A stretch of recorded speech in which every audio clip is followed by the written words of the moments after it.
Good day everyone. Today we are tackle the subject of comparative models in policing.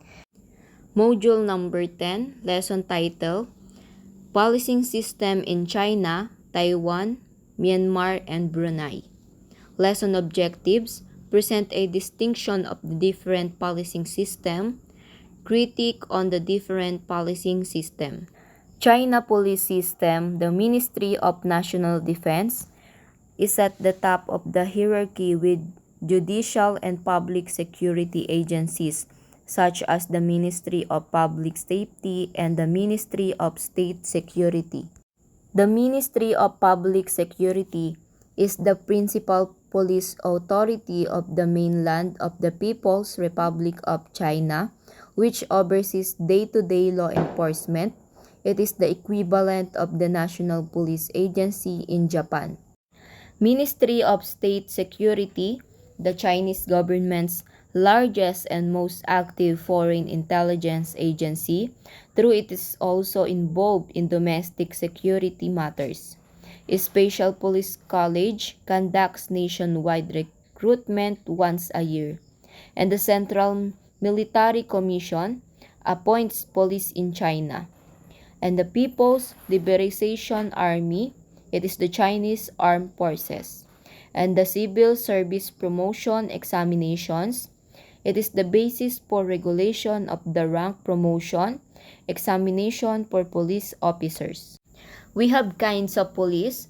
First is the People's Armed Police, or the PAP in 1980s, deals with the domestic disturbances, acts as riot police and guards government compounds and foreign embassies.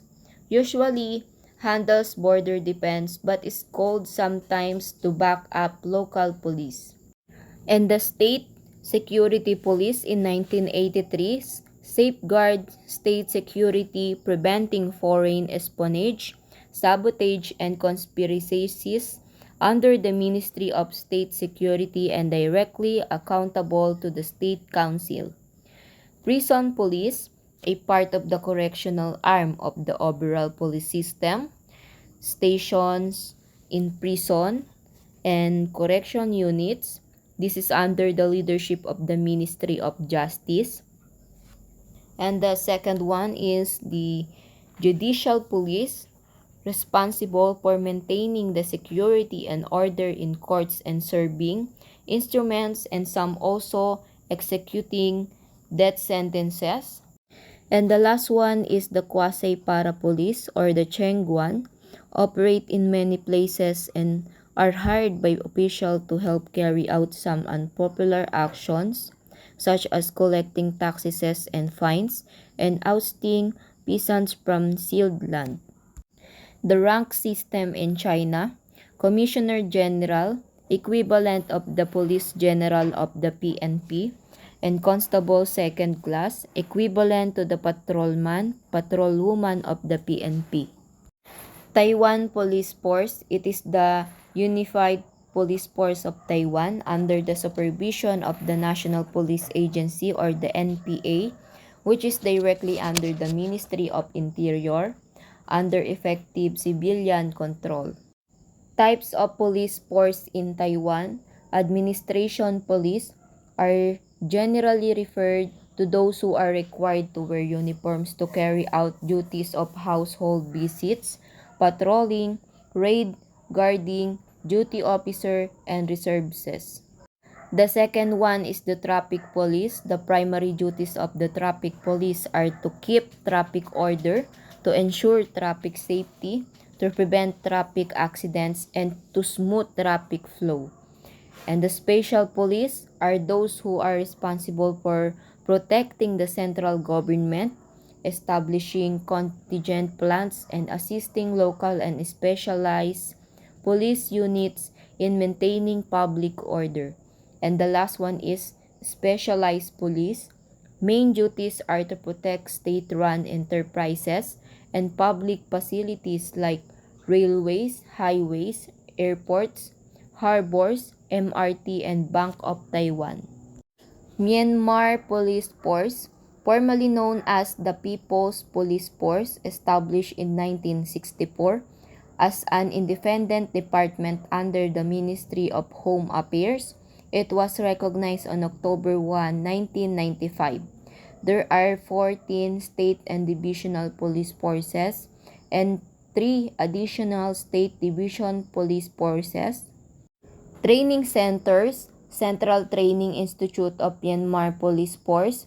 Number 1 Police Training Depot undertakes basic training course for police sergeant for 2 years, warrant officer and police sergeant's course for 12 weeks, and basic training course for constables for 6 months. Number 2 Police Training Depot undertakes only basic training course for constables, which normally takes around 6 months to complete. Royal Malaysian Police, Police Force of Malaysia, headquarters is located at Bukit Aman, Kuala Lumpur. The Constitution, Control, Employment, Recruitment, Fund, Discipline, Duties, and Powers of the Police Force is special and governed by the Police Act 1967. Motto: Tegas Adil Dan Berhema, means firm, fair, and prudent. The RMP organizations: the Management Department is tasked with the routine of management and administration affairs of the RMP. This department is also the nerve center of the RMP and acts as the support services platform for the rest of the force. Logistics Department has the role to provide several equipments needed in RMP, and the Criminal Investigation Division deals with the investigation, arrest, and prosecution of hard crimes, murder, robbery, rape, and petty crimes, theft, housebreaking, etc. This department also specializes in gambling, vice, and secret societies trades. The Narcotics Criminal Investigation Division's function is to fight against dangerous drugs by enforcing the law to stop and reduce the demand and supply of dangerous drugs. And the Internal Security and Public Order Department is the responsible for traffic control and search and rescue, or the SAR operations.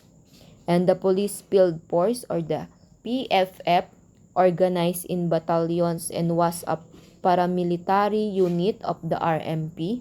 It is known as Jungle Squad and established in 1948.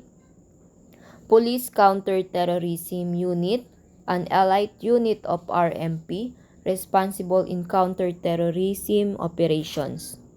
The ranks of RMP: Inspector General of Police, equivalent of Police General of PNP, and the Police Constable, equivalent to Patrolman, Patrolwoman of the PNP. Again, this is the module number 10, lesson title: Policing System in China, Taiwan, Myanmar, and Brunei. Thank you for listening.